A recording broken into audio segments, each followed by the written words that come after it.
Проснулись все, кому спалось, на небе что-то взорвалось. Я распахнул свое окно и глянул вверх.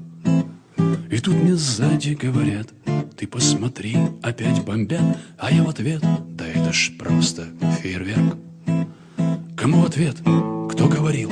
Ведь я один в квартире был. Жена у матери давно, наверное, спит. Я обернулся, что за бред? Передо мной стоял мой дед, который в 45-м был убит.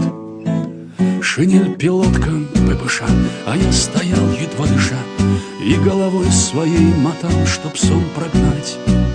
Но дед не думал уходить, он попросил воды испить, потом сказал: присядем, внук, чего стоять. Напротив деда я сидел и словно в зеркало глядел, и дым махорки незнакомый мне вдыхал.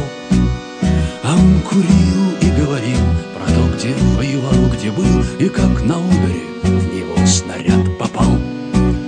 Тут его взгляд задумчив стал, и дед надолго замолчал, потом вздохнул и произнес: скажи мне, внук, ты отчего же так живешь, как будто свой башмак жуешь, как будто жизнь для тебя сплошной недуг.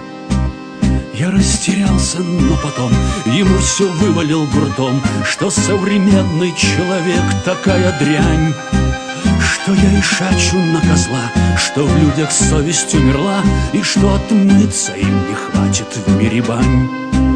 Я что-то там еще кричал, но тут кулак на стол упал, горящим страшным взглядом дед меня сверлил.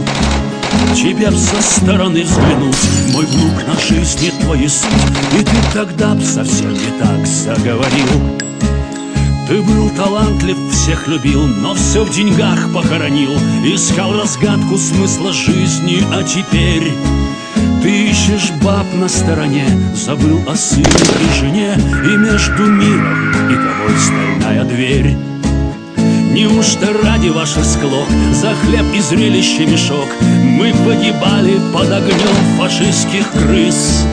Эх, нету Гитлера на вас, тогда б вы поняли за час всю ценность жизни, ее прелесть, ее смысл.